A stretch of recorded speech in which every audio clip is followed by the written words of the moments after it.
Ciao, Suzanne. Gentlewomen, gentlemen, we are starting.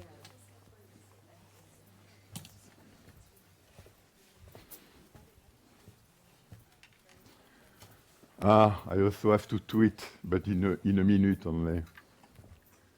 That's the new slavery. You have to smile, to welcome, to speak, to answer, and to tweet.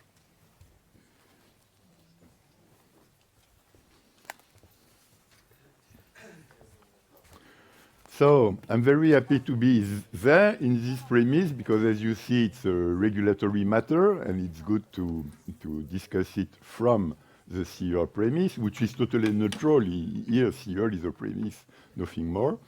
And also to benefit from the Vice President of CER, Marie-Pierre Fauconnier, Belgian regulator. The idea is to discuss. We have nothing to sell. We have no roadmap, no program. We have ideas. We are a Florence school, we are a school, so we think, we discuss, we have ideas. We got also money from the TSOs, but it's not because the TSOs are paying that they order. They simply dream or wait or hope. But you know the way we work at Florence School. The topic of the day is the futures of the TSOs. You see the S with futures and also TSOs, because what we did see quite fast after a few discussions among the authors, Jorge Vasconcelos being there, you know Jorge, he knows what is regulation and what is a real grid system. And Vincent being here, you know less Vincent because he's younger. He's advisor at Florence School since maybe 6 years. He's my own advisor for grid affairs engineering. He's a French engineer in electrical system and now a consultant. So we are not all from Florence School as institutions, but we are all of Florence School as a spirit. And even George is the founder of the Florence School, what I am not. I am a second wave member. Then I will start. Of course, I did already forget what to do with the slides, but I have a team. You know what is a boss? Huh? A boss is somebody singing for the team. Are you taking take of the slide? If you like, yeah. I will prefer to do myself because what you do not know is the timing. Do you have a remote? No remote. Okay, I will tell you go. Okay. But I will tell it 60 times. No so, the past we know. It's particularly George and me. We know a lot of the past. You can see that my father knew electricity, but was not using it every day to keep the meat fresh, including mine. But in my case, 60 years later, I'm still fresh. The surrounding meat I cannot promise. Next. We know the past, and so what? We don't care about the past. Next. We wonder about the futures, and my face is grinning because I wonder. I really would like to know. Next. And so what? We would like to know the futures, how to get there. Next. To get there, we need a conceptual framework. We cannot investigate the futures from the past. We need to get a frame. We need to get ideas. And this is the tricky part because inevitably we are going to look at the future from the past. And that's what we did try to avoid. And we are very pleased to have Vincent with us, refreshing the average age of the researchers. Next. And you can see old guys, but at least this one is not so old, and he's refreshing the frame, and it's also a French engineer like Vincent. We did cooperate a lot with engineers. They are very good at catching economics of grids and economics of power systems. Next. A conceptual framework. Where to start from? The core of the core is very simple. We know that TSOs have several tasks to perform: hardware, investment, connection, software, balancing the system, managing congestions, coordinating with the other systems surrounding and also facilitating the market. But that's not the only thing. Next. If we Europeanize the power market, all of this has to be done from the European level. It is unprecedented, and as you know, no other continental scale power system did do it. US didn't do, Russia, Brazil, Canada didn't do, only Australia did, but Australia is a small system. Next. And on the top, we have this low carbon economy principle. We want to make it work. And this is on the top of Europeanizing, because Europeanization itself does not guarantee anything regarding low carbon. It can even guarantee the opposite, even. It's possible. It's not all. Next. We have this fantastic wave of technological innovation from big data to market platforms, and we know that it will change all industries. Which way, we do not know, because it comes, it pops up. And these three factors will inevitably impact TSO task, regulation for TSO, governance of the TSO area. Next. We are in a system transition. System transition is not something linear, something having only one cause and one goal. If you look at this, that's the system we are coming from, or maybe we are still in. You see that demand control is centralized. You see that firm generation is firm and centralized. You see that demand is variable, what was called intermittent from me till next week. Thanks to Suzanne Nice, I did stop saying intermittent and saying variable. And distribution grids are passive, but this moves. It moves. Thank you, Ilaria. Ilaria Conti, my deputy for policy affairs. It moves, and when are we going to, or what could we face today or tomorrow? A new system. Demand control could be decentralized. Demand will self-control. Generation could become variable and become much more decentralized. Demand can become firm with its own individual control device, and distribution grid active. That's a lot of changes, and this is only system transformation. It doesn't tell the whole story, because the whole story is coming. Next. We have many blocks interacting in real policy making or decision making. We have energy mix interacting with the market, interacting with system operation and with regulation, and only these four blocks moving together are producing the frame in which what we have seen 1 minute before act or acts. We don't care. I am French, so adding a S or a Z or a... And we will look at it in an organized way. The organized way is the following. Let's assume that systems, which is power systems, generation, demand, control, can become fully Europeanized. That's the third package. Let's continue it, and let's go to the end of it. And we are near to the end of it. This is true. With the grid codes, we are near to the Europeanization of the markets. Okay, but we also know that we have low carbon to deliver. Low carbon at the European level after 2020 is not guaranteed anymore. It can come or not, but EU is not the key level for the play. The level of the play is member state. So member states will deliver something. And then we may assume that Europeanization will not be key in reality, will disappear in the coming years, because renationalization of energy policy will be irresistible, and then power systems will follow and will be renationalized.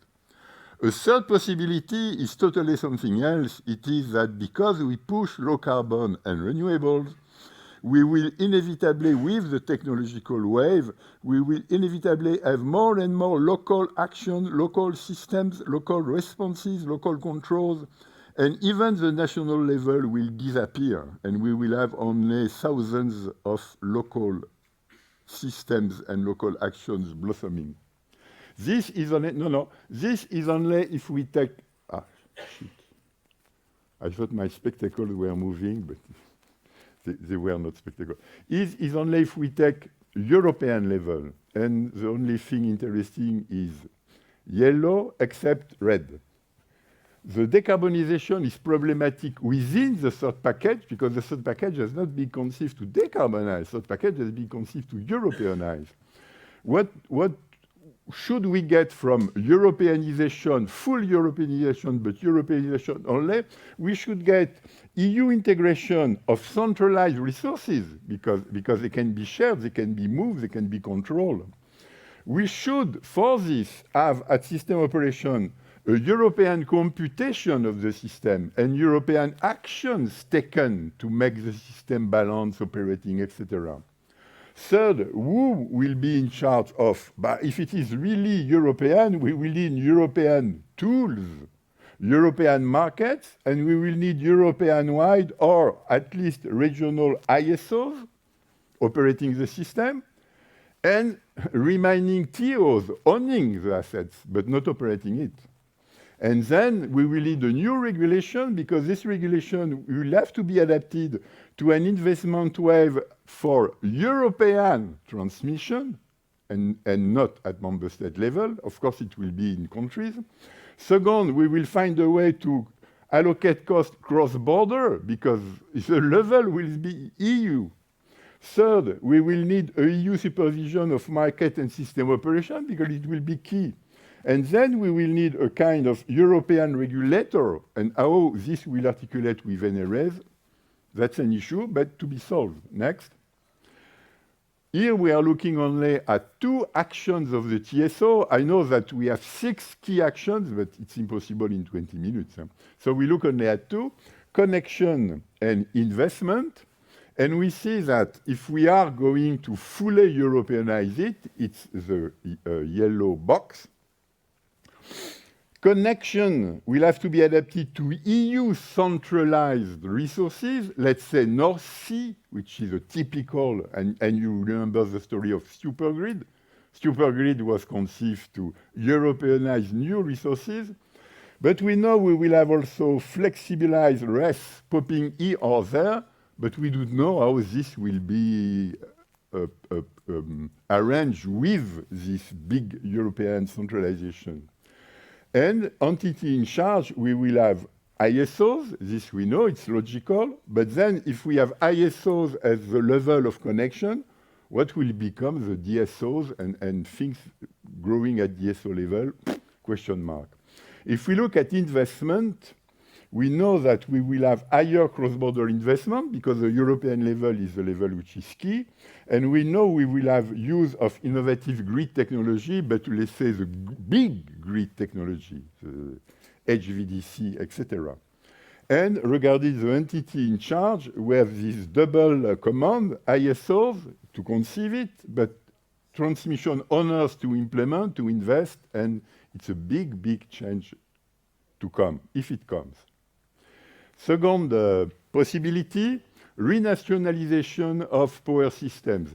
If you had attended Florence Forum a few days ago, Chatham House, we cannot say anything, but I did tweet, so you can read my tweet. You will see that, frankly, one big country said, good luck to Europeanize our system. Good luck. So they openly said it. Why? But of course, if you think that the system will be organized only for centralized and decentralized national resources, external resources cannot compete, they cannot enter. Second, if you look at the system operation national and local, and you do not open it up to cross-border big actions, if the governance is made of the same national TSO managing the grids, and all the DSOs managing their own grids, because as the goal of low carbon is national, we have to reach it, so we will need renewable resources. If we have this, The big coordination issue is not cross-border. The big coordination issue is border DSOs, TSO, and to be tackled at the national level. And the regulation needed is a new regulation, but it has to be adapted to an investment wave for member state transmission, for interface transmission distribution and coordination of smart grids, these two levels of national grids. Local market design is a very big issue, totally new territory. And coordination system and market, local level, national level, this is also new territory. Next. This I will skip, we have no time for it, and it doesn't convey anything more. And then we have local, local. If we have local, local, and we cannot avoid it, we cannot say it will never happen. If something is not true, is to say it will never happen. It can happen. If it is the case, we can decarbonize. Of course we can decarbonize, because at local level we can even size the demand to the possibility of generating. We can revisit everything we did in the past with oil and coal, and to do it now for only renewable resources. So we can decarbonize, but then the market structure is local only. What we do in my town, what we do in my district, maybe province, but not more. Second, system operation, but the same en général. If resources are local, system operation is local. So congestion, balancing, everything is local. Third, governance. The DSOs reign. Forget DSOs. So Thomas will retire, me too, but we will retire together. And maybe also DSOs will retire, because maybe smart apps will do the job. It will be much more decentralized than we think. We do not know. And TSO, as they are there, they will be like Indian reserves. They will do something, they will be last resort. They exist, so in case we have a big crisis, they can deliver something. Some balancing, some black start, within the national scope. And we need a new regulatory frame, because we will get an investment wave for smart grids local, storage-like new technologies, and even for smart apps. We will need something, because the regulatory frame will be very fragmented. So how will we conceive a local system arrangement, a local market rule, to be fair, to be open? Or will we let anyone does what he or she wants?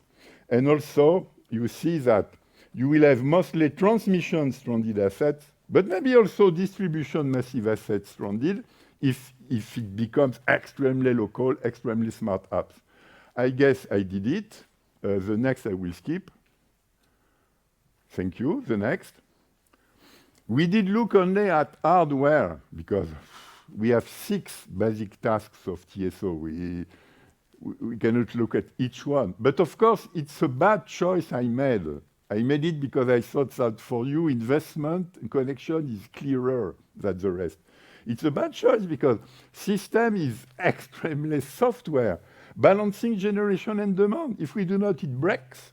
Managing congestion. If we do not manage congestion, we have no system at all. We have only small pockets. Facilitating market trade. If we do not implement trade decisions, we have no market at all.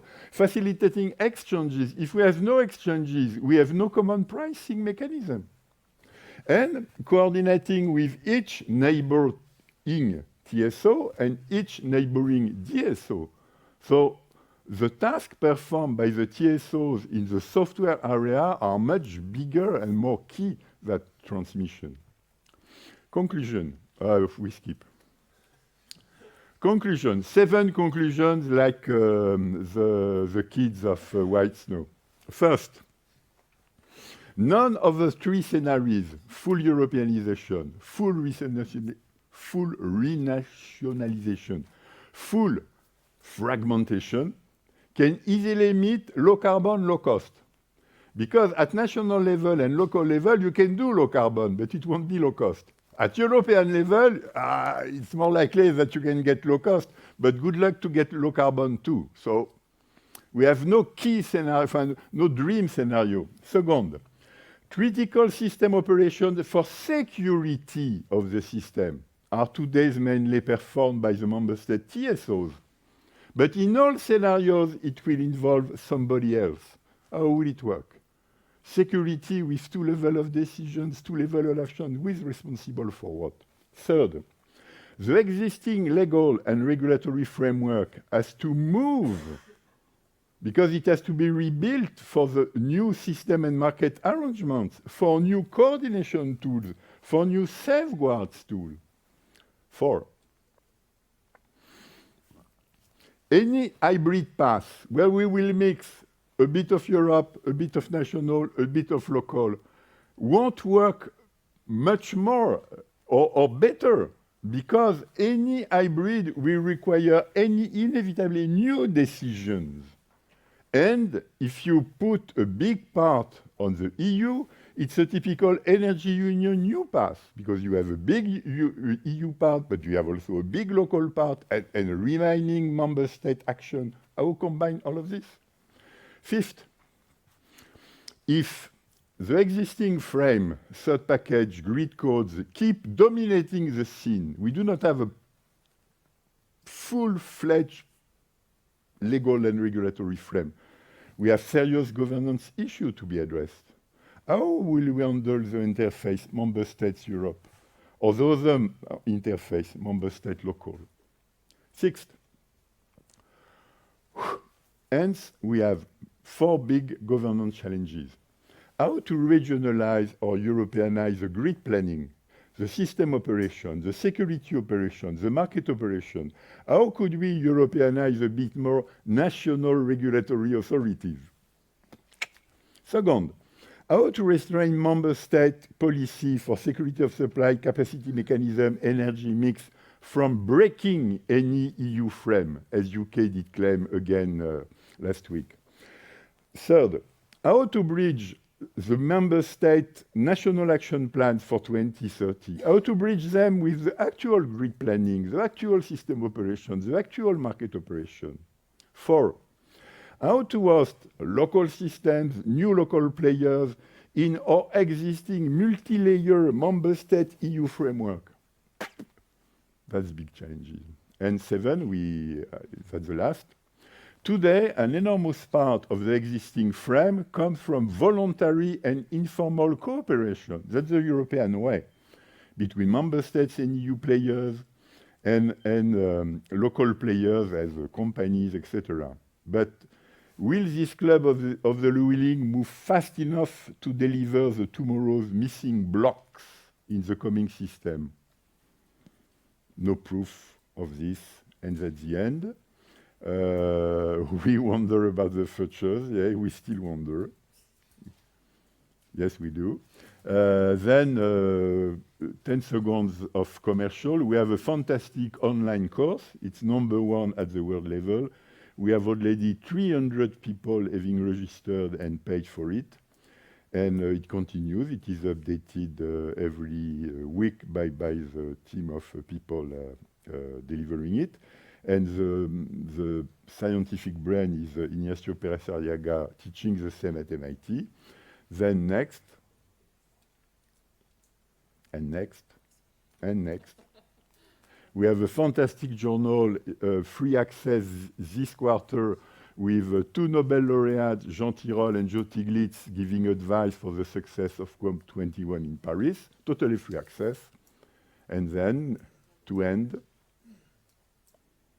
no, this is also stupidity. To end, I'm tweeting a lot. Not all are smart. Sometimes I'm tired or I need to joke. But anyway, you can express yourself on Twitter right now by using this hashtag, future TSOs. We do believe in interactions. We do believe that knowledge is not anymore stored anywhere, and particularly not in academic libraries. Knowledge is something we build like a network, like a set of interactions, like a platform. Let's go for a knowledge platform. Thank you, Ilaria. I did my best. How long did it take? No idea.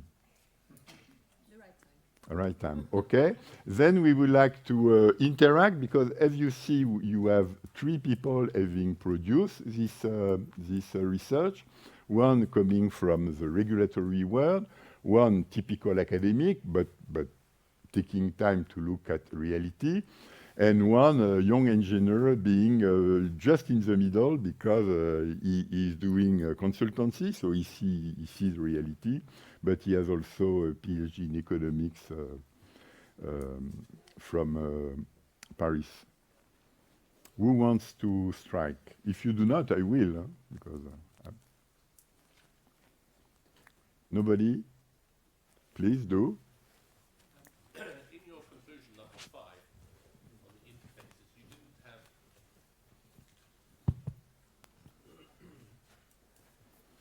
in your conclusion number 5, you didn't have the interface between the EU and the local. And if, as I look Congrats. Sorry? Congratulations, having remarked this. How would you bridge that? Is it important? And is the bit in the middle between the EU, national and local necessary for the future? Or are we going to have a system which is big at one end and small at the other, with nothing in the middle? And that's one question. And then the second question, which member states said something last week in Florence? And were they using my language? We are three people in this group, so we had different views, the dream and the feasibility mainly. Regarding the dream, we were dreaming of having a common frame because we were thinking, shit, maybe the wave of distributed resources will continue and finally the system will be entirely built in the future of decentralized resources. Plus innovation will grow up massively but at local level. So Europe performance vis-à-vis low carbon will come only at the local level and there is no frame. So how to make it work, let's say nicely, how to keep it open to innovation, people, projects, that's the dream. That feasibility. If you look at the communications of Commission from this summer, they do not jump into Europeanizing local because they think they cannot.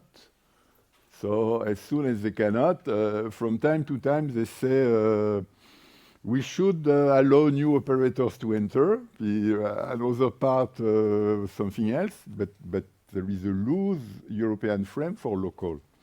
And some of us think that it's infeasible to Europeanize the local things. So let's local things grow, and after that we will see what can be done at European level. But both Vincent and Georges can disagree with me. Georges, do you disagree? Oh, le traître. Sorry, just to follow up. I mean, we are Europeanizing some way.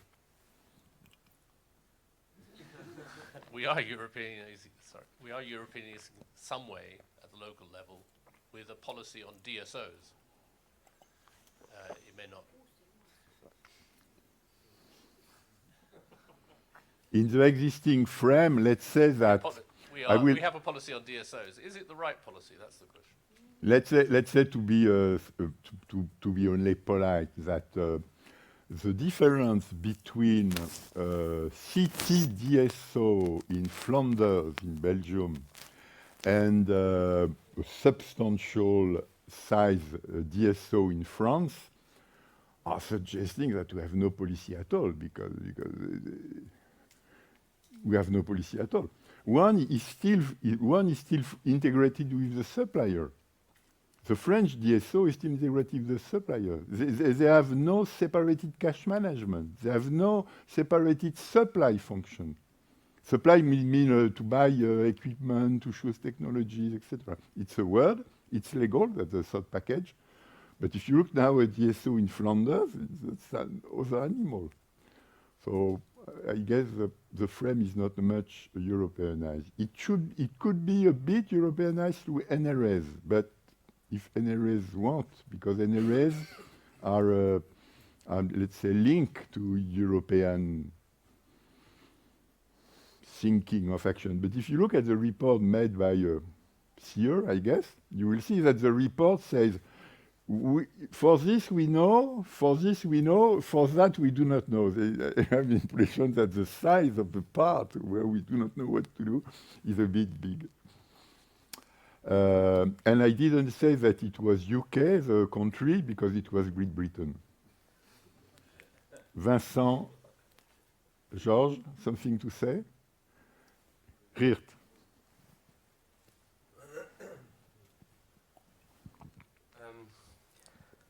Just a small reaction. But Geert de Blok, SEDEC, European Federation of Local Energy Companies. We're trying to be part of the bridge, EU local. First of all, I think it's very important to have gone through this conceptual work. We're also convinced we're going a lot more to scenario 3 than for the moment we find back in existing regulation and even develop in regulation at EU level.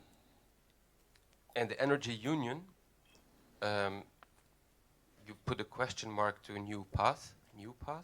I think the vision in the energy union goes in that direction. Yeah. But once you go into the detail of the energy union communication, then again you get into scenario 1, which we deplore, because we are convinced that we're going, decarbonization and decentralization will go hand in hand. And it will be very complex, and how to organize governance exactly we don't know yet, but we know for sure that it's not a good idea to Europeanize the DSO level, so to say. We see a lot of initiatives growing at local level. I was very happy that you said innovation happens locally. That's also what we see. I always compare it to a speedboat and a tanker. A speedboat, I think, in the current circumstances, moves faster, and a big tanker needs more time to change. Also related to other big structures that don't allow the tanker to move. So our view is more of an integrated vision, not even only electricity, but electricity, gas, heating, with more synergies at local level, with the level at EU, also for transmission grids that are better connected, but it will be both, and with a rising share of local. And for the moment, we hope that the continuing legislative package that will be developed by the Commission in 2016, they will write it more in the direction of the vision of the energy union, the first 2 pages of the document. And then I think there might be a chance that we get in a more balanced way, more in the direction of scenario 3. But I don't think that any of the 3 scenarios is the silver bullet, but we will certainly go in the direction of more decentralized. And even at DSO level, when you talk about stranded assets, we will all have stranded assets. Also at DSO level, we see developments that are out of control of DSO operators, houses, parts of cities that develop or want to develop their own systems. And the only thing we can do is see how can we facilitate this process and try to get clear targets. We know decarbonization is a clear target. And then try to take the best possible decisions from now on to avoid as much as possible stranded assets. And so allowing us to make the right investment decisions. But certainly more attention for local developments. We all have stranded assets because with technological innovation, hardware cannot follow. I have 2 phones. My preferred is this one, but it is dying, BlackBerry. So it's already repaired, as you can see. If you are. But it will be a stranded asset. We cannot unpeel it. We cannot have so flexible hardware being able to catch, to swallow everything else coming. It's inevitable. And it's not a proof that we were wrong, because at the time we took the decision, we didn't know enough regarding the future. But it's not because we didn't make an obvious mistake in the past that we won't have a big problem issue in the future, because we will have this billion of assets we are not using much. So whom will pay for? How to pay for? How to impede people to quit this infrastructure more because they have to pay, they do not use much. So they would prefer more individual technologies. It's a very, very big issue, enormous issue. Somebody else? Mark, and then Suzanne. Thank you. Mark Johnston, EPC. Also on conclusion 5, could you say more about that? And in particular, could you give any specific example of why, in your view, the status quo leads to a negative outlook? What? Thanks. Could you remind me what you have in mind regarding conclusion 5? By status quo, I mean like the application of the third package. So why the third package, including its network codes and everything else, could subsequently, you said it, if I remember the slide correctly, you said it would lead to serious governance problems. So what kinds of serious governance problems would it lead to? Thanks. If you think at today's influence of distributed generation regarding the equilibrium of the European system, they are real. But why should TSOs invest in this or that IT system, in this or that control tools? Why should they cooperate between them with the TSOs? How to allocate the responsibilities? Can the TSO issue order to the DSO? Can the DSO take any decision appropriate for the DSO area, regardless of the consequences for the national level and international level? Things of that kind, we have already full baskets, and we have no clear friend to deal with. And we may say, I will not exaggerate much, but we may say the same regarding Europeanization of operation. Today, it's perfectly logical that a TSO in a country is fully responsible for the breakdown of the system, whatever the reason is, we don't care. He's fully responsible. So this TSO wants to control it, to be responsible, so to have the actions in its hands or in its basket. But this is not the proof that it's the best organization we can have. Maybe the best organization is 3 to 4 TSOs mutualizing their basket of tools and taking decisions always together, because together they have more tools, more possibilities, and at least cost. But this does not solve the responsibility issue. If decision is taken at the mutualized level, but individually each TSO is fully responsible for the outcome, how mutualization will work? I did hear last week, and I did like it a lot, that it is not true that member states own the right of defining security rules and principles. I didn't know, but I take it as it has been said. I like it if it is true. So we, at the European level, can impede each state to define into 2 particular manner security principles. Okay, but this doesn't change the fact that in a crisis, the state administration and the TSO will act and will take decisions. So I guess we are in this, and we are deeply in it, and we have to find a way of doing better. You have seen that TSOs did take initiative at creating voluntary coordination to have a better a better understanding of the system, a better analysis of the system, and also a better set of possible actions, but they cannot share action itself. They can share analysis, data, but action is still national. For how long? That's exactly a question that the regulatory frame should address. And I didn't say anything about investment.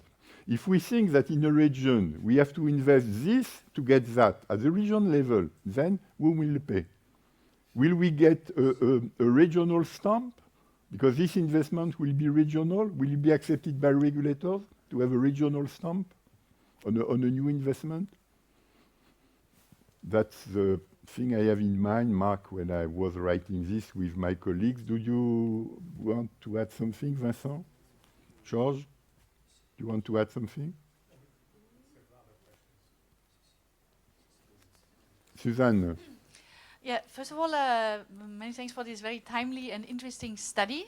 But I must say, a bit like Brandon, I was really, really struggling in reading it in great detail with these three scenarios. I have never understood how you could relate these three scenarios, which is the European, pan-European member state and decentralized with decarbonization, other than thinking that Jean-Michel has been looking French television at the COP21 or something like that, yeah?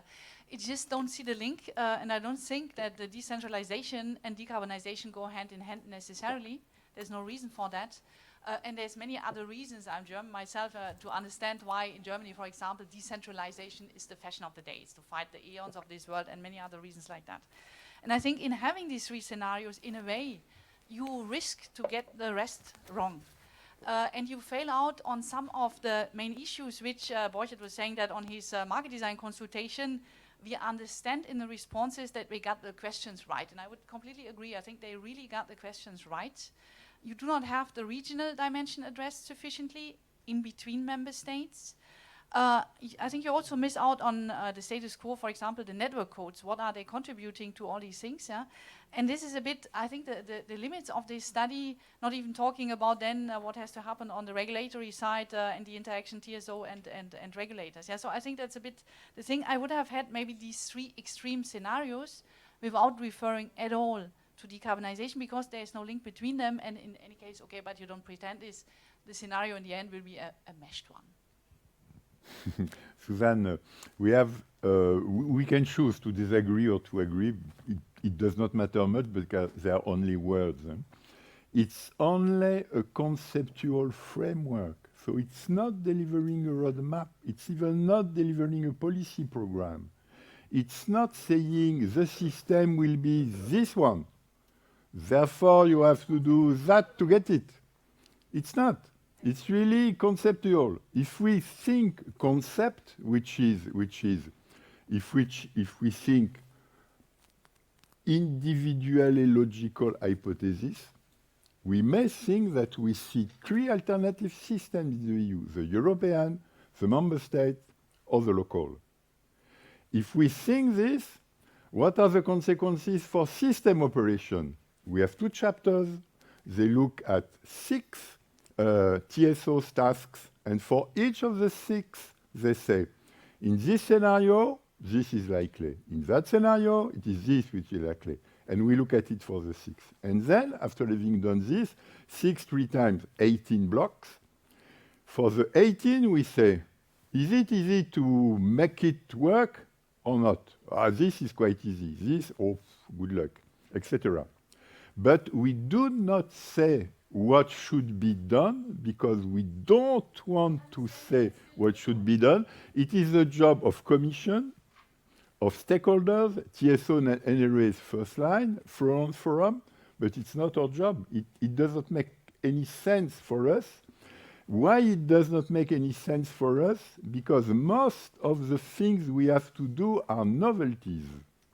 Feasibility, likelihood, robustness, etc. of novelties are totally in the hands of Commission and stakeholders, not for researchers. So we let it totally open. Now, decarbonization. Third package is a full example of full Europeanization. Okay, but 2007, Merkel's Council. Oh, but, well, okay, but it's not in the third package. It is not. It is. I'm sorry, but that's my view. Huh? In the third package, decarbonization is not there. Why? Because I can tell you what was said at this time. Yeah, with that amount of renewable, they will take the margin of the system, so we do not need to care. We did organize a symposium in 2008, just before my entry at European University, and this symposium did conclude the level of renewable we are looking for. We just enter into the margin of the system. We do not need to care. It has been published utilities policy. I do not claim that we were right, but we did things this way. So all of these components explain what we did and why we didn't do in the report coming from my mind. Vincent or Georges, if you want to. Maybe just a remark before we move to the next session, and to make it clear that the purpose of this report was not, as Jean-Michel said, to describe the future. But talking about the future, and because 2016 has already been mentioned, before 2016, we will have Christmas. And the purpose of this report is to avoid that 2016 will become a big Christmas tree. Because the risk is there, and I think that the questions we have heard this morning clearly indicate that this is a real risk.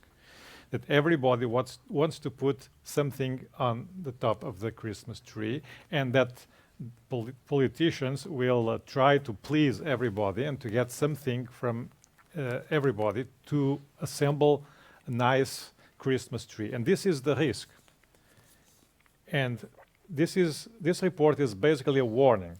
So decision makers in the companies, in the politics, they may go for any scenario. But there are some basic consistency rules that you cannot ignore. You may ignore, but there is a huge price. Ignoring these rules was exactly what was done by the parliament in Sacramento in California, and this led to the California disaster, which costed $60 billion. So if we want to avoid a similar scenario in Europe, we must be clear that there are some rules of how to markets interact with system operation at different levels, from the local to the European level, and that these rules, because they are related to the functioning of markets and to the functioning of physical systems, cannot be ignored. Ignoring them will have a huge cost. So please feel free to design any scenario, but look at our checklist and make sure that the scenario X is consistent with some very basic rules of how markets and system operation works. I think that's the basic message of this report. And have a nice Christmas. That's exactly what we intended to do. Je vous en prie. After that, we will take 2 Twitter questions because we have many people attending via Twitter. I'll try to be very brief. I think that your conceptual approach gives a lot of building blocks, and that it is very useful because we could see if we go towards, I would not say a scenario, I would say a theoretical model. And Yeah. well, just because a scenario, it's supposed to happen or to be able to happen. But it gives a lot of very important building blocks. I am not an economist, I'm basically a lawyer, and I would say that the fathers of Europe have also developed a conceptual framework, if I may say. And in this conceptual framework, and you find that in the Energy Union, you have also some building blocks, which are subsidiarity, proportionality. And I think that this grille de lecture, if I may say, is a very important thing to reintroduce somewhere in your conclusions, so that none of these scenarios, in fact, is to happen. But you can say, if you go towards this direction, it gives this and this. And I would also just come back a minute, No, Yeah. the third package, you're right, it didn't aim to decarbonize because exactly at the same time we were negotiating the 2020-20. And what you could say just now is that it's true that when discussing the third package, the negotiators had not foreseen such huge and quick consequences of decarbonization. And that's why today the Commission offers us the new opportunity to think to the design market, and we think that is really very, very helpful. Well, it's just a question of egg and a chicken. And the egg and the chicken, decarbonization and third package, were exactly on the table at the same time, which maybe is a pity, but that's it. Yeah. Sorry. Two comments on your suggestions. One is that subsidiarity, so the fact that there is areas of Europe which belong to local actions and local administrations, is true.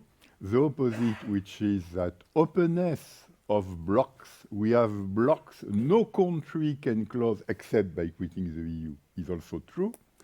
And that's what we are looking at in chapter 4. We are saying we have conceptual frameworks, but we know that we have blocking forces which impede this and that. So it will be hybrid. But the fact of saying it is hybrid doesn't tell what proportions of the tree level and what rules will pop up. Are the rules to come from local action, member states, EU? How will it be combined?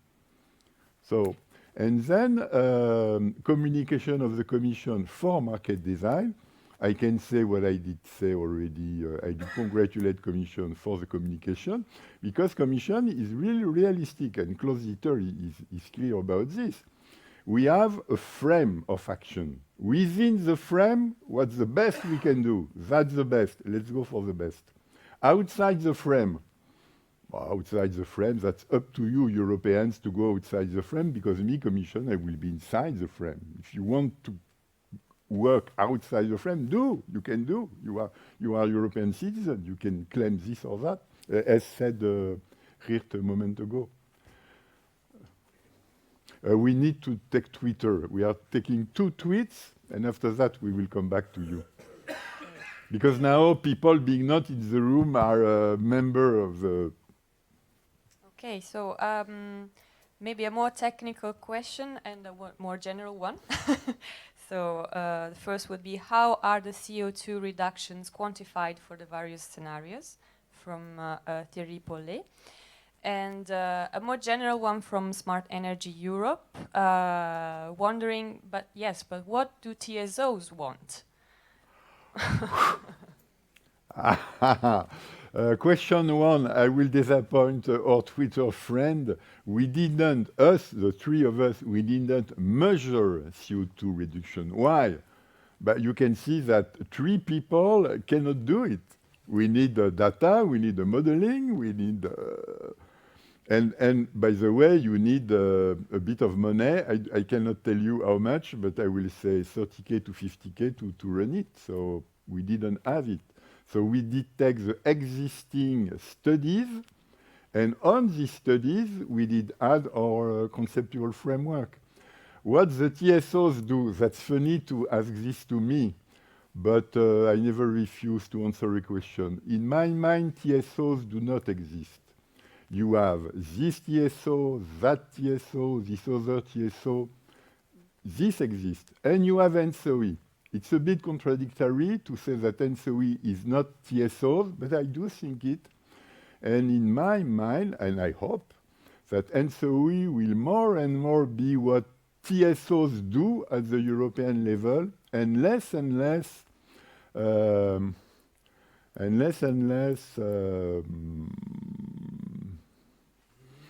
the how do you say that in English? The wider small thing we can do together. But if you look at the NSOE and ETSO before, 10 years ago, if you look back what they did do is fantastic. So they did create a European action. Can they do up to the new? There is two way of thinking. One is to say, well, of course, NSOE can start Europeanizing system operation, etc., etc.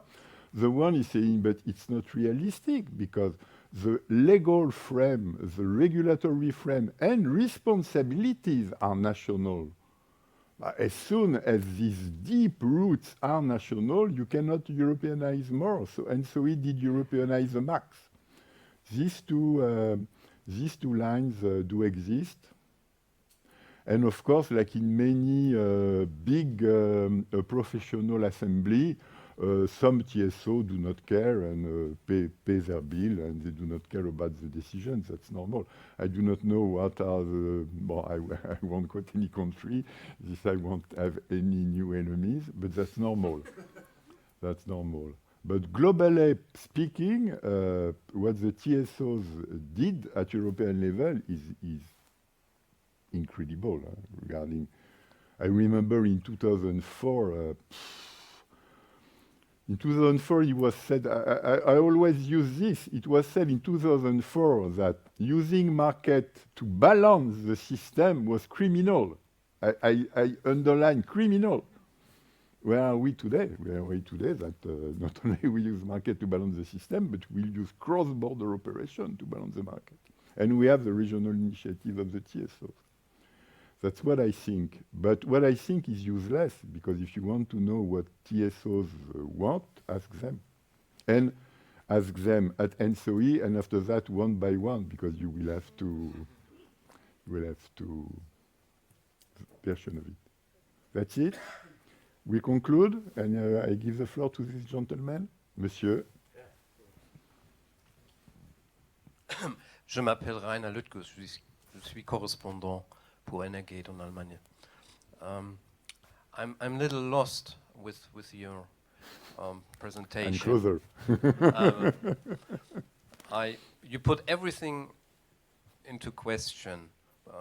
And ask myself, pourquoi se casser la tête encore pour l'avenir? Cannot the market decide? Things run as they run, or do we need a new concept? This is a good question. Est-ce que the Commission has to do something, new ideas? First we had the third package, now it's obsolete, and the energy union is another word for this, with new ideas, but nobody understands really what it is, the energy union. This is a good question. Short answer will be difficult, but it's a good question. You have industries where market is everything, including to manage errors, etc., etc. Market is really everything, so this is true. You have industries in which a part of the facilities, a part of the platform you use to make the market work is not market friendly. And this has been said by Bill Hogan, University of Harvard, 15 to 17 years ago. Bill Hogan did say, market players cannot create power market because in power market you have three products. You have energy, you have grid capacity, and you have reserve, or power in another word. And what we call power market is energy market, but grid capacity is coming from where? Is grid capacity conceived according to energy trade? Is grid capacity expanded according to energy trade? No. And then reserve, which means traders are trading, but will the system, not the grid, the system implement the trade decisions? We will see, because it depends of many things, because the flow of electrons has intrinsic limits. Two traders can think, I will buy you this. Okay, but the flow of electrons is unable to make it. So someone has to rearrange the flow of electrons to simulate the trade. That's the work made by reserve. As soon as we have three components needed to make the market work, it's difficult. I will tell you in a different way, because the different way is even a joke. You remember the CD reader and the CD. None of us will think that a CD reader is a CD. All of us, we know. If you don't have a CD reader, but it's useless to buy a CD. If you have a CD reader and you're not buying CDs, you are totally crazy. It's obvious for us, but that's electricity. And in electricity, you do not have only CD reader and CD, you have also CD reader software. Because according to the CD, you need this software or that software is not the same. So only the combination of the three components make it work. It makes a particular market. And I agree with you, it's not a market very market-friendly. I agree, huh? It has been said with a joke, which is deregulation in the power sector, but we never saw any deregulation. We have more regulation than before. The UK market, I did enter the UK market in 1994, 5,000 pages to read, to understand the market. It's crazy. That's where we are. That's power. Gas, we can open the discussion because we have more regulation in EU than in US, but a bit less than in Australia for different reasons. But power is extremely regulated because we need rules. That's why it's so regulated. I did my best. Huh? Your question is good, but very challenging. Huh? That's it. I guess that we have to jump to the panel because what we want is to open a debate and we want to open it with various thinking, experience and profiles. And then I invite our dear journalist, being you. I did forget your name. I'm sorry, I'm 65. I cannot remember names. I can remember how work a power market, but I cannot remember your name. Rachel. So I invite Rachel to take the lead because she will lead the second part of it. Rachel.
I think we're all mic'd up and ready to go. So as Jean-Michel said, he wasn't seeking to provide answers to some of the questions that he posed in the report, along with the other authors. But now, thankfully, we have some stakeholders who can perhaps give more of a vision as to what they would like from the scenarios presented. I've tried to pull out some interesting points from the report that perhaps we can discuss. First of all, I'll introduce our panelists. They have, I think, provided their own bios in your piece of paper, which might be more accurate than what I have, but I'll give it a go anyway. So from the right, we have Matti Suponen, who is from the European Commission, and perhaps defending the European Commission from what some of the criticisms levelled in the report. He's been involved in policy making on security of gas supply, energy import dependency, and of course the third package. Next, we have Christophe Ginscru from Acer. He's head of electricity there. He's also worked for the World Bank and the French Energy Regulatory Authority, where he was setting up cross-border power trading. Next, we have Marie-Pierre Fauconnier, who is chairwoman of the Belgian regulator CREG. She's worked in the government in the Ministry of Economic Affairs and for the Belgian TSO Elia. Next, we have Professor Ronnie Belmans, who's an electricity specialist, engineer, and an academic at the 500-year-old KU Leuven University in the Netherlands. Belgium. Belgium. Sorry. To my knowledge, yeah. I hope you would know. It was this morning, so. So the first point, if we sort of start off quite generally, and people in the audience, please feel free to comment or ask additional questions whenever you feel that they're relevant. One perhaps criticism levelled in the report is that Europe hasn't yet made a decision on an overall consistent strategy to get to a low-carbon electricity system. So the question is, how likely is this to happen, and is it already too late? Perhaps, Matti, if you could kick off with that, do you accept that criticism that there isn't a consistent strategy? So this was an easy one. So of course there will be a consistent strategy.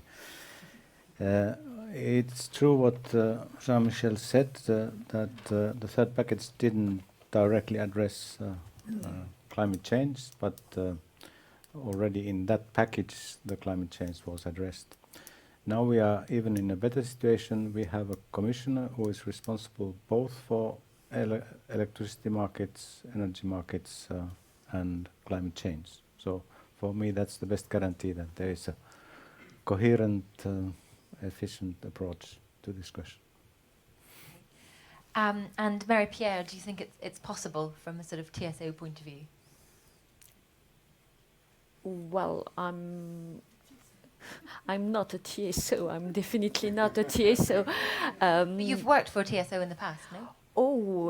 12 years ago. Okay. And then it's a long, long time. And for the moment, I'm working for the regulator. Then I can give you an answer. And certainly, I was a little bit surprised by the question made by this Mr. On the fact that, well, the market could resolve everything. And specifically, I think that regarding the decarbonization and to evolve to a low-carbon economy, we need guidelines, European guidelines, definitely. And I'm not sure that we will reach the target, and we will reach this energy transition only based on the local decision or national decision. And I'm clearly looking for European guidelines regarding this issue. And where do you think that those may come from? I'm looking the end to of my the road. I'm looking for to the right. That I'm definitely convinced that will come from the European Commission, and maybe not the European Commission. Also, you can see another level of governments. Maybe United Nations level could be also a part of the solution, not only on the European level, but maybe on the world level. Matti, is this something being discussed at the European Commission level, or is it, in your view, sort of job done? No, I think the Paris summit is coming closer, and I'm sure that there is heavy preparation for that. I have not been part of those discussions, so it would be a bit unfair to ask me a clever comment on that.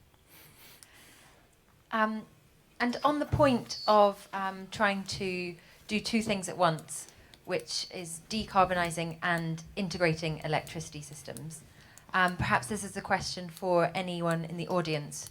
Are TSOs really a part of this conversation, or are they just reacting to what they're sort of told to do? Does anyone have any input on that from a TSO point of view? I happen to be chairman of the board of a TSO for a long time. And I must be honest, I think that TSOs have been driving the market developments over the last 10 years.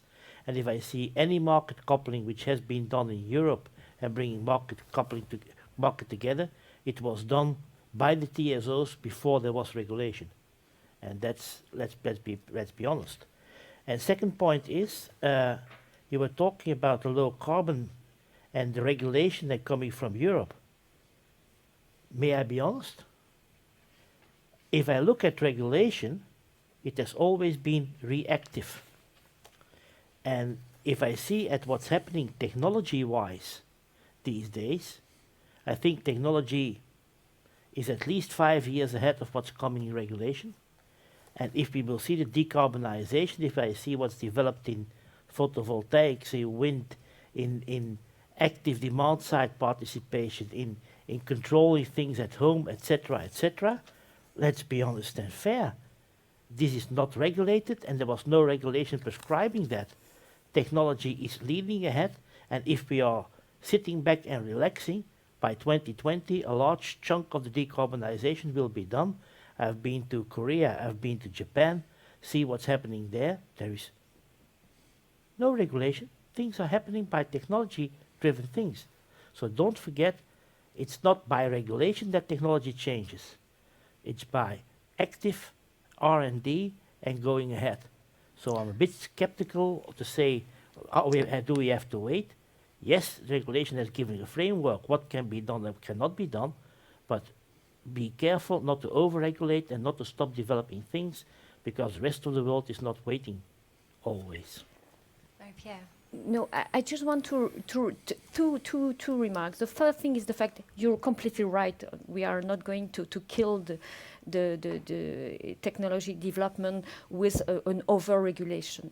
But just to draw your attention on one thing, you speak about the photovoltaic. Definitely, this is a technological revolution, and we have to definitely to see what's happening in the rest of the world.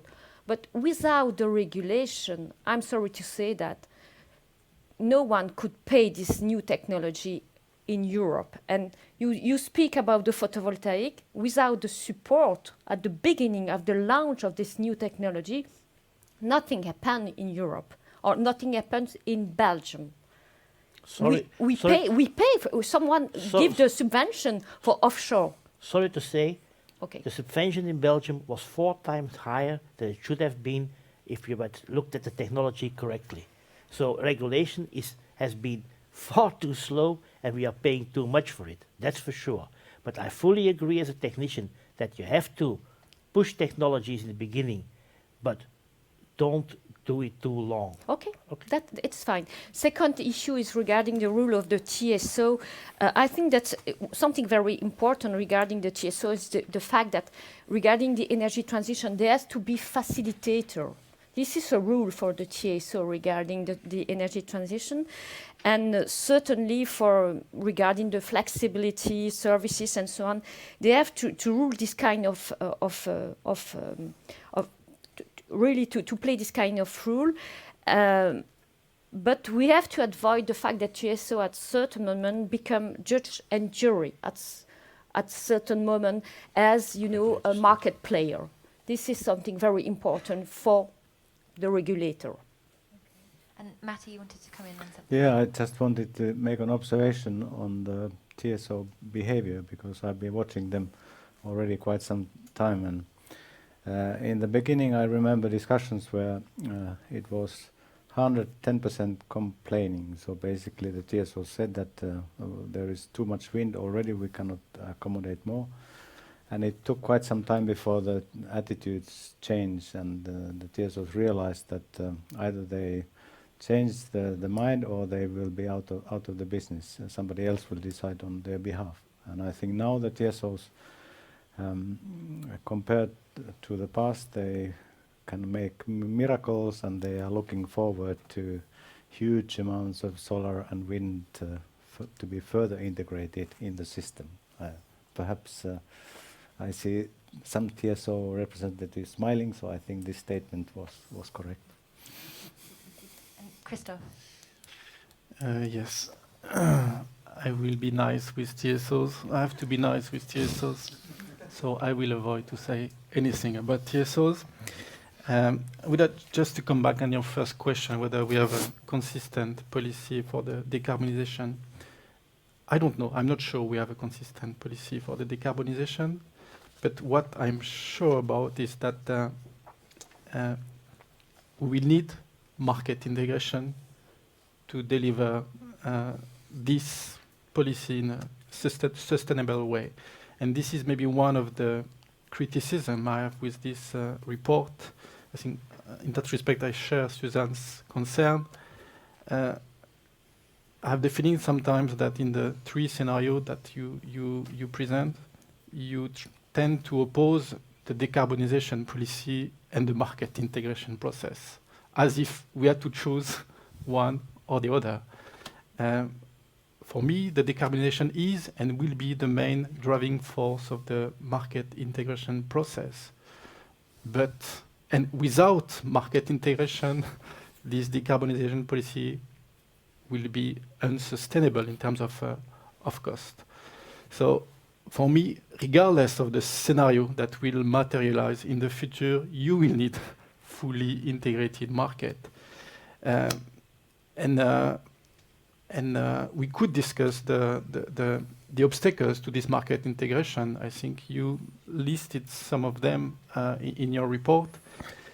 And by the way, I question this obstacle that you listed in your report. You mentioned the lack of cross-border infrastructures. I would like to kill definitely this idea that we miss cross-border infrastructure. It's not true. We have plenty of cross-border infrastructure in Europe. The only problem is that we don't use them efficiently. I invite you to have a look on the forthcoming market monitoring report of the forthcoming market monitoring report of ACER, where we compare the physical cross-border capacity and the capacity, the commercial capacity, which has been made available. You will see a huge gap between these two. So it's not a problem of cross-border, lack of cross-border infrastructure. We have this cross-border infrastructure. What the true bottlenecks are not at interconnection, they are within the network. It's not a lack of a vision for a target model for the operation of the market and the operation of the system. We also have this vision, which are in the different network code and guidelines that we have recommended for adoption. Where I fully agree with the report is that the main problem, the main obstacle to this market integration process is a governance issue. We have serious governance issue to address. And this governance issue will affect both the network code adoption process. I mean, the time to have this network code adopted is a perfect, through the comitology process, is a perfect illustration. But most likely we'll have also difficulties to implement this network code because of governance-related issue. In the framework of the market design public consultation, ACER has made NCR have made some proposal to improve this governance arrangement, to improve the decision-making process at EU level, and this concerns all institutions, member states, NRAs, TSOs, power exchange, DSOs, so all are concerned. I don't think that this governance proposal are outdated or belong to what you call old internal market model. I think we will need them anyway, regardless, once again, regardless of the future scenario you have in mind. And maybe one last point. I tend to agree that the green revolution will take place at local level, and we have to prepare ourselves for that. So there is a new dimension that we have to deal with, that we have to address. But I'm not sure this is a valid reason to say that all what has been designed so far should not be implemented. We have to implement that. It's a prerequisite. Thank you. So perhaps the question is then whether, given the sort of quirks of each national power system, it's even feasible to find a European market design. I mean, that's sort of been part of the problem so far, that, as Jean-Michel mentioned, people think on a European basis and then act on a kind of local basis, especially with security of supply and things like that. I mean, how can you really overcome that? Is it possible? First, please. I'll go ahead. Should we let Matty go first? Okay, thank you very much. I quite liked the report, and I will justify why I liked the report. So, one of the reasons I liked it, that it was not complete. It was difficult to read the summary, so it didn't pick up all the good elements from the report. But sometimes it's much more interesting to read an incomplete report than kind of a thing which is completely closed and coming to a single conclusion. So it gave a lot of ideas, and for this, from the regulation point of view and the question whether the market design can ever reach everybody, the local level, and I even missed somehow the fourth level, which is a kind of a individual level. So my house, my building block, my factory, and that might also play a role. And then there's even more questionable whether a directive will reach like a bomb my house. I would rather, if it's a bunker, it wouldn't reach, but if it's a normal house, it could have some influence. In the text itself, which was not repeated in the summary, it said about EU sunshine regulation. So I don't know whether we all understand it in the same way. I understood in a way that this is something that is not legally binding, but is kind of driving people to do a little bit the same things. I guess it's impossible to make a very detailed regulation for the different countries, north, south, different DSO, big ones, small ones. But I still think that there could be at least a possibility for the sunshine regulation.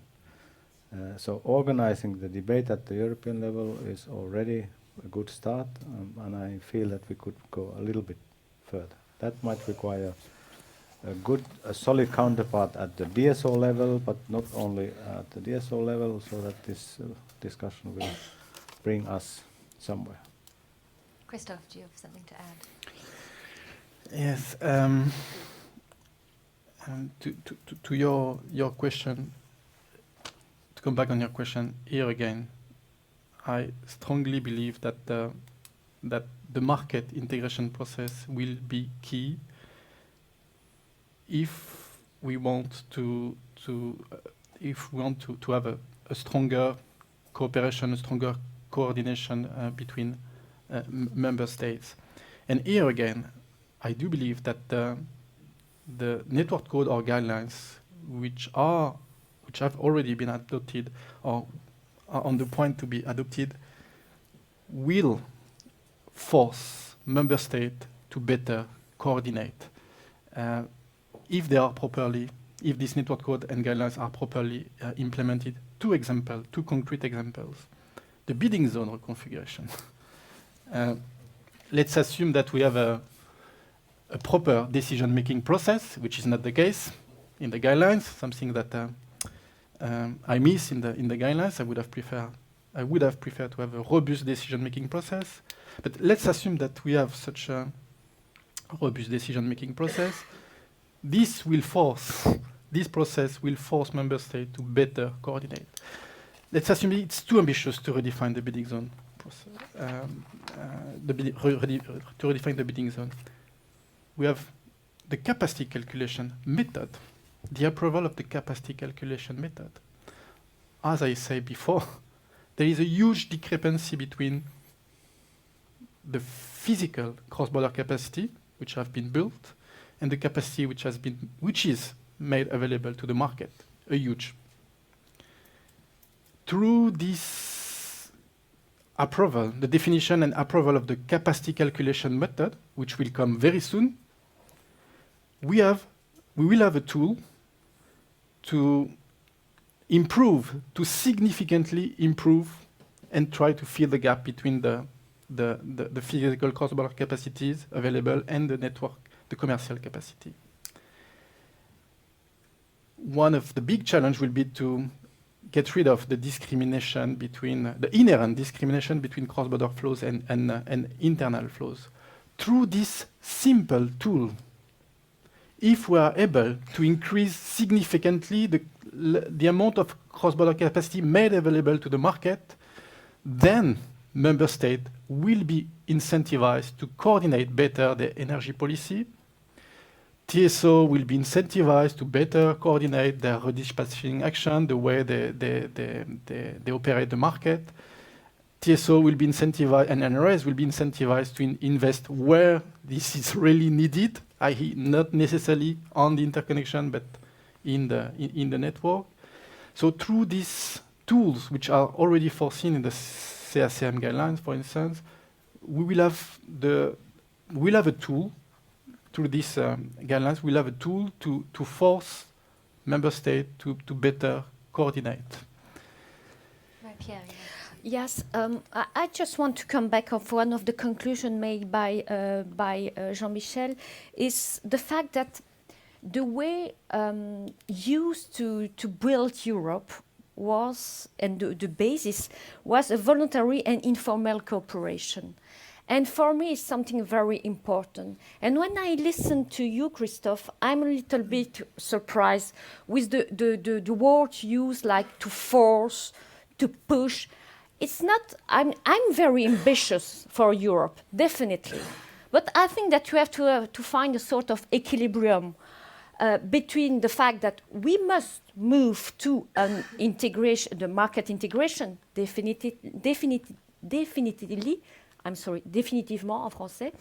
And I'm very convinced this is our target also for us. But when I listen to you with the fact we must force member states, do you think that this is the way to obtain rapidly solution, to obtain result? I'm not convinced. I think that we build Europe among 6 and after 6 member states, and we are now 28, and we have to discuss this issue among 28, or, this is my second remark, maybe there is a sort of intermediate step, is a milestone, if I can say it like that, the regional market integration. And before to speak about the European market integration with all the member states, we can build, and this is something what happened for the moment, to have this kind of market integration at a regional level.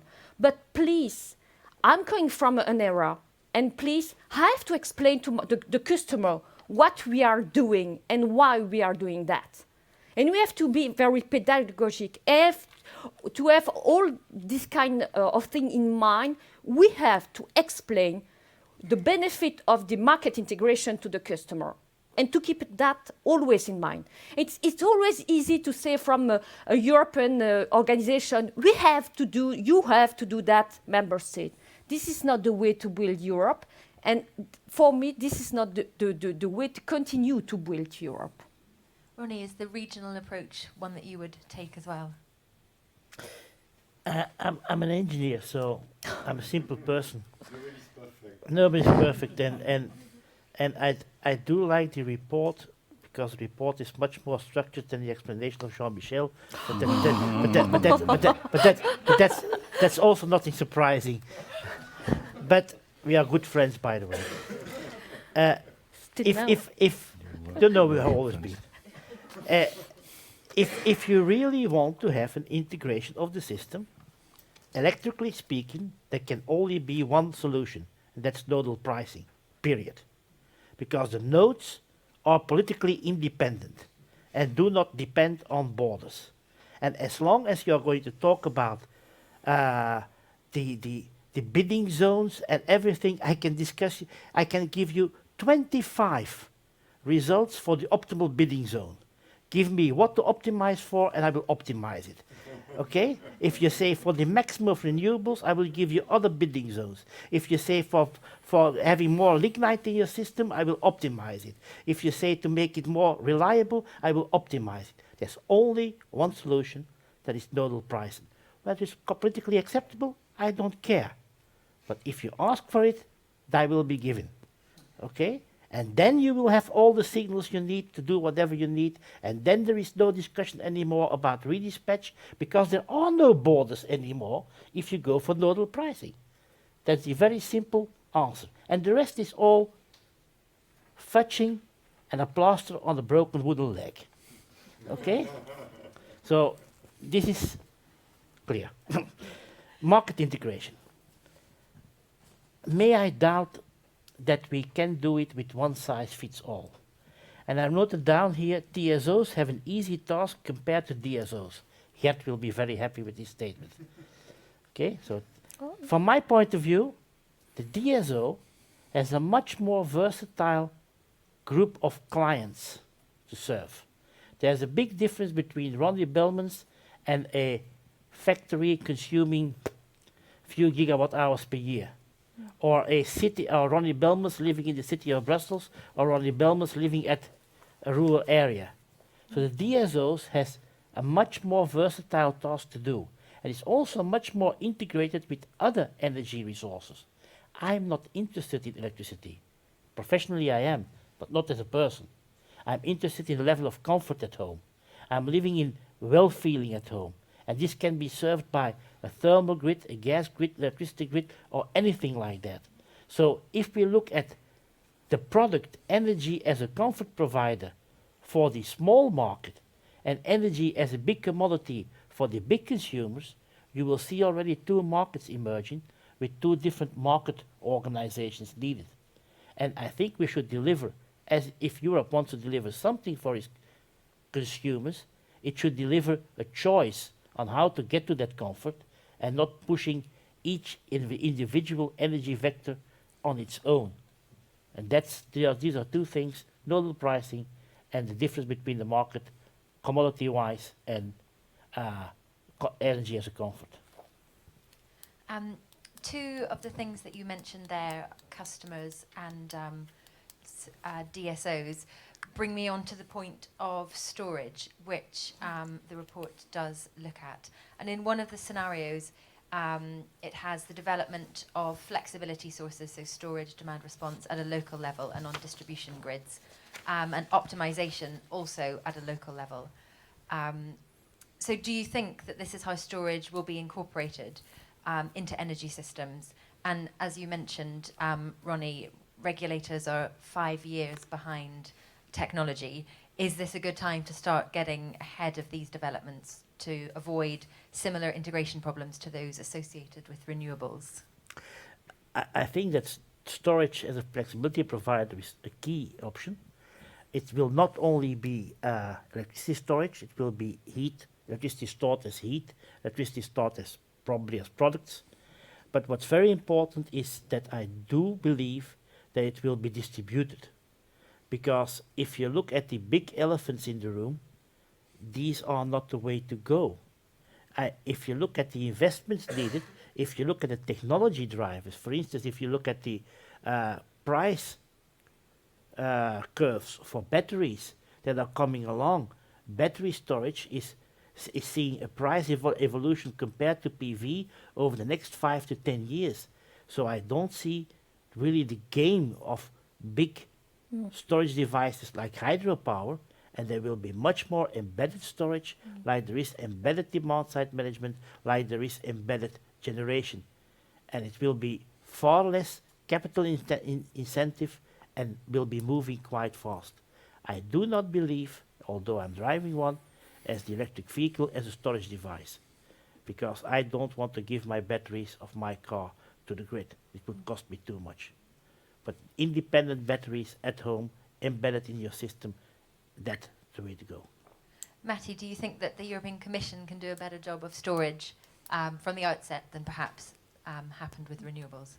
We have done already a marvelous job regarding storage, but I do think that it is can potentially change many things. It will bring along regulatory questions as well. But people are starting to think how those regulatory questions should be answered. For example, tariffs with storage influence tariffs. Is it a local question? Is it a more global question? And somewhat disagreeing with Ronnie, so there might be storage technologies that are large scale. So if somebody wants to build offshore wind, it's not pocket size things, but rather large scale. So it might be necessary to match it with large scale storage. But future is difficult to foresee, as some people say. And I see that we are sort of running out of time a little bit. So at this point, I'd encourage anyone with any points to make from the audience. Yes, I think I also have to give you this microphone, so if you can hang on, please.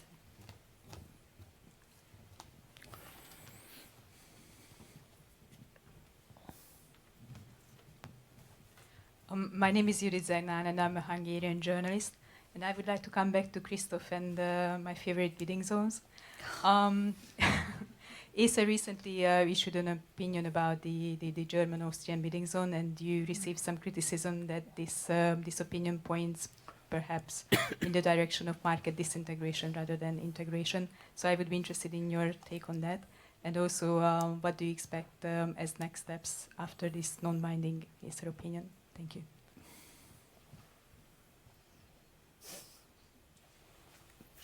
A little bit, we go a little bit beyond the focus of the report, but a short answer. I don't think that our opinion is a step toward market fragmentation. I do believe it's exactly the opposite, that if we implement our opinion, it will be a good step in the right direction, definitely. As you say, this is just an opinion, a non-binding opinion. But I do hope this proposal will be implemented. For instance, through the capacity calculation region definition, but I'm not sure I want to enter into the detail. TSO will have to submit very soon, the 14th of November, a proposal to define the capacity calculation region. And I do expect that when defining this capacity calculation region, they will take into account our opinion. Otherwise, NRAs will disagree. It will come our way. We'll have to take a decision which will be this time binding.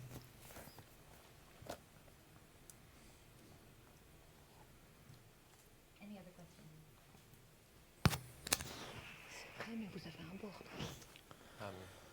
Good morning, good afternoon, Jérôme Lepage, the European Federation of Energy Traders. I was interested on the reflection on storage. So we're seeing maybe like in 5-10 years the cost of individual storage will go down. Maybe we'll all have Tesla walls in our homes. Added to that, the fact that now, as an end consumer bill, like close or more than 50% are network costs, taxes and levies, etc. We perceive that there's a risk that more and more people get off the grid, so they will be self-sufficient. So, and this is maybe something that is also missing a bit from the report, but I'd like to have the panel's view on who's going to pay for the system once, I don't know, even 10-20% of the crowd and the customers are off the grid. How do you perceive that evolution in the electricity world in the future?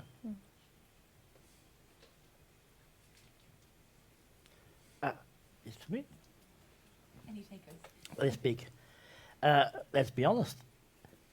This has always been the case, is the energy system. If I look at the integration of photovoltaics, people were not paying to put energy on the system, and therefore they used less kilowatt hours and contributed less. So if I can invest to avoid my costs, I will do it. This is part of the game. And I don't think that the idea which you see in California to pay for disconnection fees, to ask for disconnection fees, is the good idea. If I don't want to use a service anymore, I hope I don't have to pay. I normally, I know that people will never, but I know that it's very difficult politically to accept. For instance, we all pay for trains, and some people don't use trains, but we pay taxes for it. So is it going to be a tax collection item? I don't know. But I'm pretty sure that if people see that you can earn more money by disconnecting, they will do. And I don't see any reason why they should be blamed for that. And if there is less money flowing into the grids, they will need to adapt to that by offering new services. What is wrong about, I will give you an example that we are now discussing with a grid operator, DSO. I'm not going to go into details because it's too much interesting. Why should grid operators don't start to act as a kind of a syndic, I don't know, syndicus, the one who's operating a village, rather than as a grid operator? Why not offer more services? And that's something for the regulators, and I have now two regulators next to me. How to open to grid operators other businesses. For instance, should grid operators be stopped to offer telecom elements? Because it will be a IT power system. And how are they going to regulate that? Is the telecom regulator going to regulate that IT power system, or is the energy regulator going to regulate that? These are things that are coming along. The individualization of the nodes in the system, both in IT and in power. And how are the regulators going to enable grid operators to make that transition? Or do we say, if that transition happens, we don't need grid operators anymore and those companies disappear? This is a choice. Well, I fully support what Ronnie has just explained, but this is, for me, there is a step-by-step approach. This is probably the end of the story. The fact that if we don't have the use of the grid, well, this kind of company will disappear. This is the end of the story.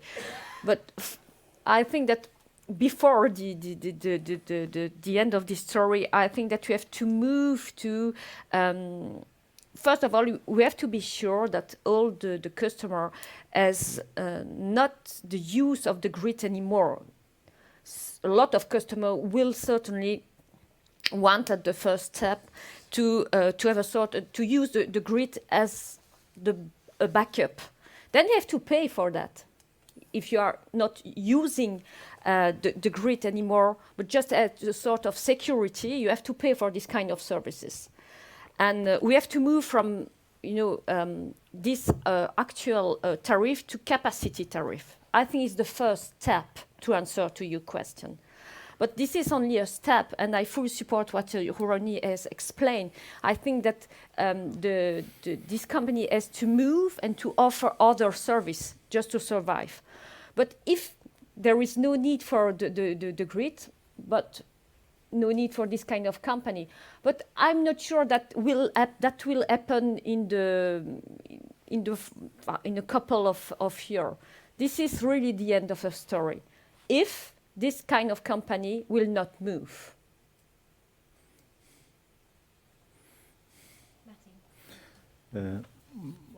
I think the question is somewhat included in the so-called summer package. So, and I would synthesize that question: that do we want clever DSOs or do we want stupid DSOs? That is quite an open question at this stage. Oh. Geert. Sorry, that was an invitation to react. No, just to say, I see a lot of initiatives where DSOs want to move things, but we urgently have to change the regulatory framework. In the sense, for the moment, I understand where we come from. It's a regulated business, and in the beginning, everybody was focused on efficiency of a monopoly activity, network activity. But we need more a framework that incentivizes innovation. And that's in almost all regulated systems lacking for the moment. So if I have no incentive as an owner or an operator of a network to look for new solutions, well, then I simply will not do it. And we are convinced that we have to move from an asset-based activity to a grid services-based activity. I think I referred also to it in my first intervention, that we have to facilitate this evolution that nobody can stop. And I think we are well aware, but we need a new toolbox. The word is being used also in one of the CR reports, and I think this is urgently needed. Now we all talk about it, like we have been talking for years about the TSO as market facilitator. Well, now finally it is in the text of the Commission, it's in the text of CER. Now we have to find the right framework to allow DSOs to do it if they want to do it. And they will have to, and I fully agree, we will have to change some things like grid tariffs are still something for inheritance from the past, that we will have to need a component who is more capacity based, and we urgently need some changes. And I think the will is there, but the environment for the moment, let's say, does not really incentivize DSOs. If you allow me just to say something regarding the tariff for the TSO in Belgium, we have put in the new methodology some incentive to evolve to new technology, to move to the new the new rule of the TSO as a facilitator. That happened already for the TSO regarding my competency. But it's not whole the tariff, I know. We have to move, but it's a part already done in the new methodology.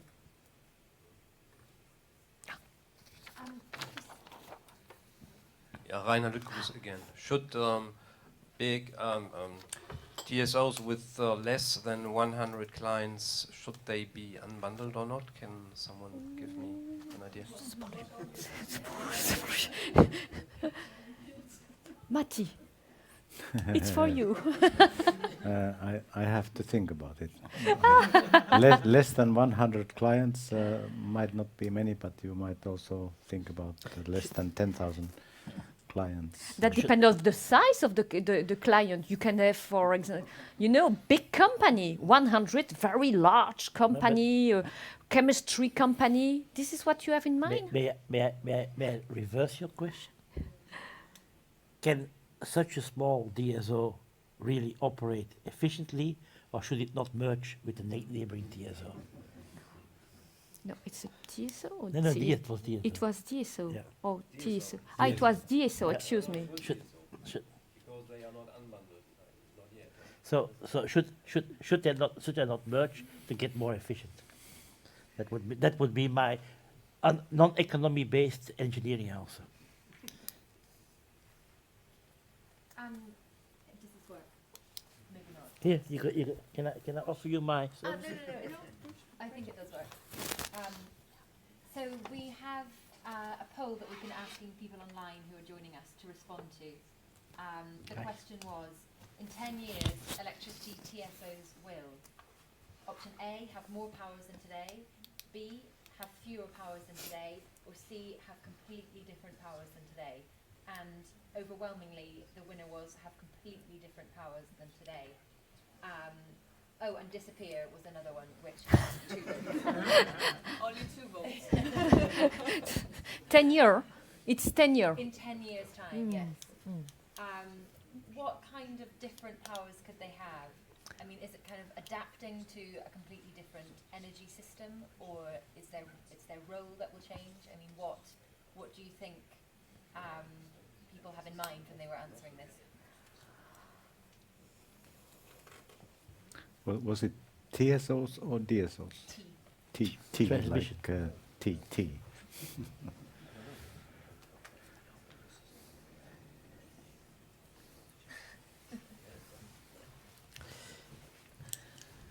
10 years is tomorrow, huh? To be honest, for this kind of company and with a high, for high capitalistic. 75 in 10 years' time, so it's even different. I'm not going to give my age. It's a secret. No, but 10 years is tomorrow, and just the option A, it's disappear. They could have more powers, fewer powers, different powers, or disappear. Okay. But C. May I answer that? Yes. I don't see how they can have different powers, because to my knowledge, the laws of physics will not change in 10 years. Not in this framework. So they will need to take care of balancing. They will need to take care of the final of the black start elements. They will need to take care of the physics of the system, and because we're saying they're unbundled, they will not intervene in the market. So I don't see what the big changes in their power can be. I'm pretty much on the same line like Ronnie, so it's a slowly evolving business with a lot of assets. So to build a transmission line takes 10 years or 50 years, depending on the case. What I see in my crystal ball is that they either voluntarily or by forced by some academics like Ronnie and Jean-Michel will do more cooperation and take it seriously. So not just repeating the old mantra that we are responsible for our own area, but they go beyond that dilemma. I think that if you allow me, Ronnie, I think that TSO has to cooperate more with TSO, definitely. And you are speaking about balancing. I'm not sure that personally in 10 years, maybe not, but in the future, you don't have a sort of joint responsibility for the balancing between the TSO and the DSO. Then their competency will change.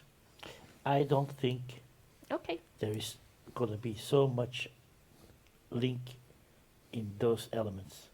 I think there's going to be a balancing on different stages.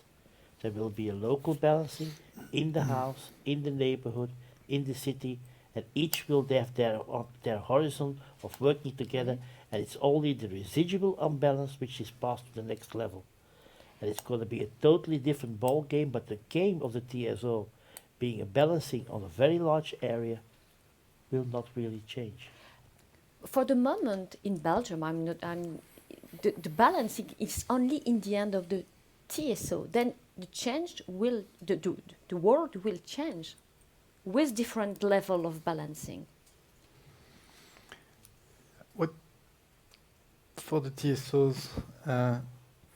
I hope in 10 years we will assist to a progressive shift of responsibility from the national TSOs to regional bodies. I do hope that this will take place in the coming years. Do we have As I do expect it to have the same kind of process for NRAs and power exchanges. Are there any final comments from the room? Yes. Yes. My name is Peter Schell. I'm with the demand-side aggregator. I want to challenge the panel with a metaphor. If I look at the energy system and I try and find a metaphor that's more or can be understood by a wider group, I look at the comparison with public transport. So if we take the European model, I would associate that with public transport, while if we take the fully local or even individual model, that would be like having everybody driving their own car. Now, we've seen in the past that depending on how good societies can arrange public transport, in some places like Paris and London, a high proportion of people use public transport, while in cities where that's not the case, like Brussels, for example, a lot of people still use their car because they found out that that was the best solution to their needs. If I transpose that to the energy system, I would argue that indeed the most efficient solution is public transport, but that will depend on how good and how quickly the Commission, ACER, the National Regulation Authority are capable of changing the system so that it still meets the needs of individuals. Otherwise, people will buy their own car and use them, and public transport will make losses until it disappears. I'd like to have Jean-Michel and the panel's view on this metaphor or this comparison to see if you agree with this and how you see this pan out in the energy system, obviously. I can start. I drive bicycle, so my metaphor is bicycle. But sometimes I want to go a bit further, so a train or a plane or a car. When I go back home, I will take a plane, and cycling there would take a little bit too much time.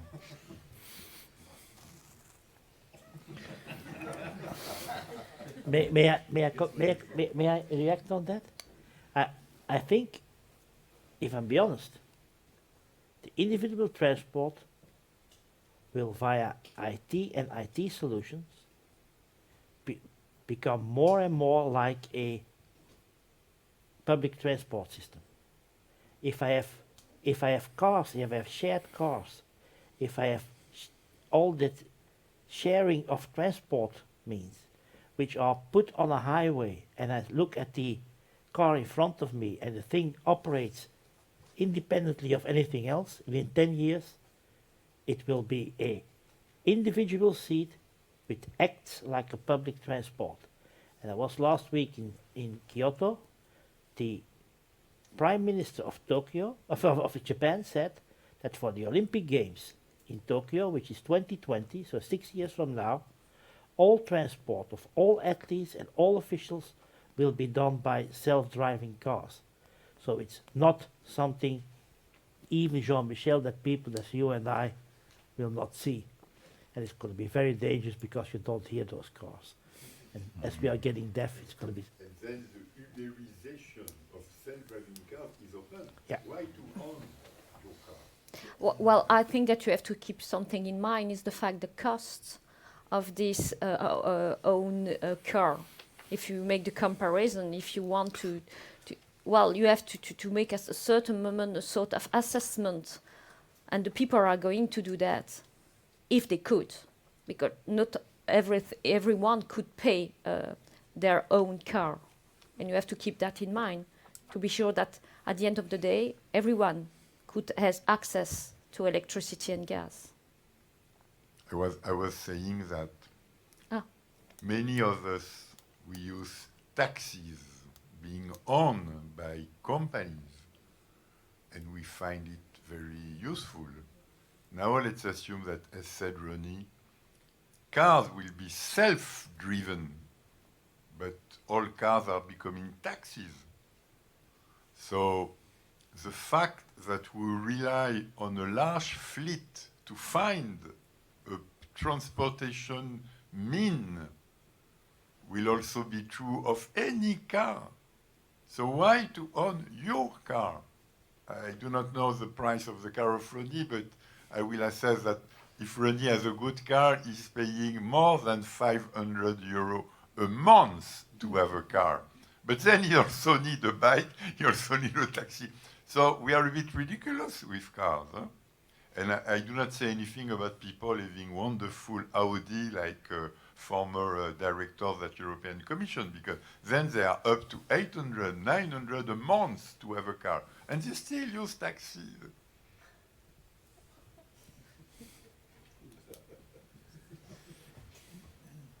Yes, we have one more comment in the middle there.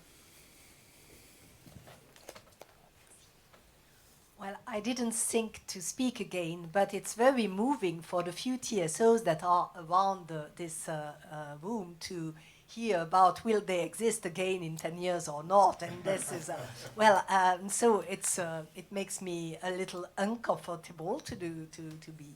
No, sincerely, the debate was very interesting, but something surprised me.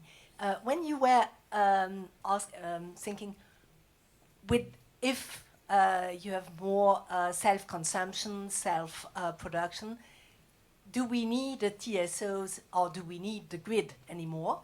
And then the answer, well, Marie-Pierre, you said, yes, well, we will need it for the backup, we will need it for safety reasons, and you have to pay for that. And that is a part of the answer. But the other part of the answer is that the model that we have chosen at European level was a competition and choice for the consumer. And that if at the end of the day we come back to a model where everything would be local, then you will have no choice, you will have no competition, and you will not have the possibility to, well, you will have no merit order to tell it in TSO word. And that is, I don't think that we will go towards that, but I think that we will have to find new models of cooperation, of innovation to work together. A few years ago, I was really struck that in the Commission you had two very different passes and people, and I think that Matty will think about who.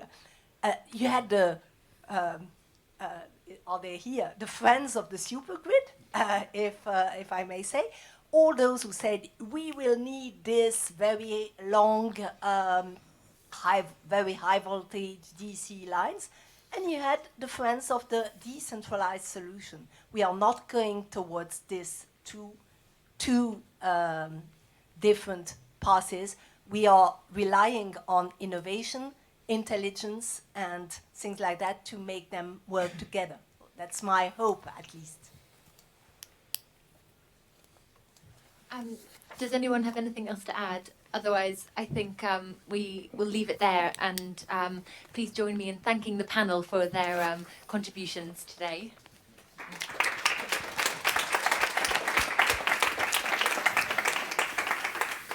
And I think our hosts have some lunch, so please stay and chat a bit more. And many thanks to Rachel, Ilaria,